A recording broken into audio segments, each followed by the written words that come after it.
Hello everyone, আসসালামু আলাইকুম। আজকে আপনাদেরকে দেখাবো কিভাবে একটি ছবির ছবি যেভাবে বেঁকা থাকে আর কি। দেখেন এই ছবিটা বেঁকা আছে, এই হাতটা দেখেন একটু চাড়া সমানের দিকে আছে, আর এই হাতটা একটু নিচের দিকে। তো এই হাতটাকে এই হাতের এইভাবে লেবেল করতে গেলে আসলে কি করতে হবে, বা কোনো ছবি বাঁকা থাকলে তাকে কিভাবে সোজা করতে হয় দেখুন খুব সহজে। তো যারা ফটোশপ 7.0 ইউজ করছেন তাদের জন্য এটা আর কি হবে না। CS6 আপডেট ভার্সনে দেখেন এখানে সাবজেক্ট আছে। এই সাবজেক্ট সিলেক্ট করার সাথে সাথে ছবিটা সিলেক্ট হবে, একটু সময় নেবে। প্রসেসিং চলছে। প্রসেস হয়ে গেলে দেখবেন ছবিটা সিলেক্ট হয়ে গেছে। হ্যাঁ, এখন ছবিটা দেখেন সিলেক্ট হয়ে গেছে। সিলেক্ট হওয়ার পরে এইখান থেকে আপনি সিলেক্ট করবেন, ওপরে যে এডিট অপশন আছে এডিটে যাবেন। এডিটে যাওয়ার পরে নিচের দিকে আসলে দেখেন এখানে লেখা আছে পারফেক্ট আর্ম। এই পারফেক্ট আর্মে চাপ দিলে দেখেন এখানে চাপ দেওয়ার পরে আপনার ছবিটা করে মার্ক হয়ে যাবে। আর ছবি মার্ক হওয়ার পরে এইখান থেকে আপনাকে সিলেকশন করতে হবে। মনে করেন আমি এখানে একটা সিলেকশন দিলাম, এখানে একটা দিলাম, এইসব দিচ্ছি।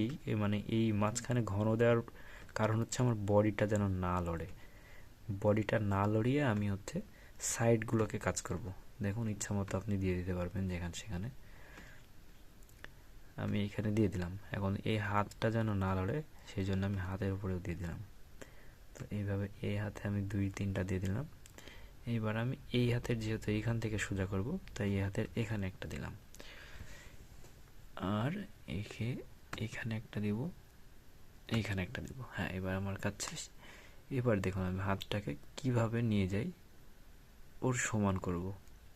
এটাকে চেপে ধরে উপরের দিকে এভাবে টান দিবেন। তারপরে এইটাকে নিয়ে আবার চলে যাবেন। দেখুন এইভাবে আপনি চাইলে যে কোনো হাত বা যে কোনো ছবির বাঁকা জায়গাকে আপনি একদম সুন্দরভাবে সোজা করতে পারেন। এখনও দেখুন কিন্তু বাঁকা আছে, সেজন্য আমি এখানে একটা পয়েন্টার নিয়ে নিলাম।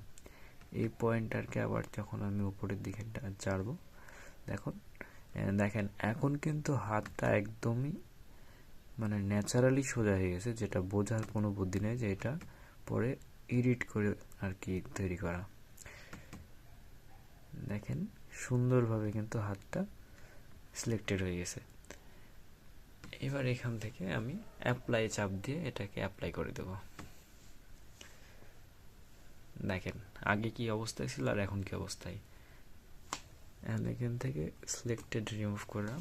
দেখেন একদম আগের থেকে এই হাতটা কত সুন্দরভাবে মিলে গেছে, একদম দুই হাত সমানভাবে। তো যারা আর কি ফটোশপে এই ধরনের ছবি এডিট করতে চান তাদেরকে এই টেকনিকটা শিখিয়ে দিলাম।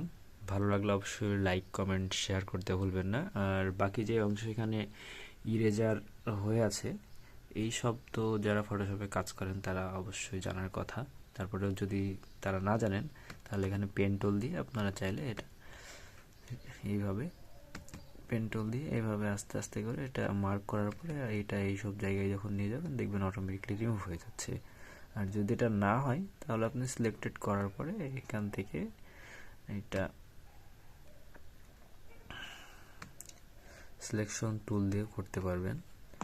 যাই হোক, এটা নিয়ে আলোচনা আর করছি না যে এই অংশটা কীভাবে রিমুভ করতে হয়। যদি আপনাদের আসলে ভিডিওটা ভালো লেগে থাকে তাহলে অবশ্যই পরবর্তী ভিডিওর জন্য কমেন্ট করবেন। আমি এই সকল জিনিসগুলো নিয়ে আরেকটি ভিডিও বানাবো যে এই সব জায়গাগুলো কিভাবে ফ্ল্যাপ করবেন, একদম এই ন্যাচারাল ব্যাকগ্রাউন্ডের মতো এই জায়গাগুলো কিভাবে ফ্ল্যাপ করা যায়। সবাই ভালো থাকবেন, সুস্থ থাকবেন। আজকের মতো এখানে শেষ করছি। ধন্যবাদ।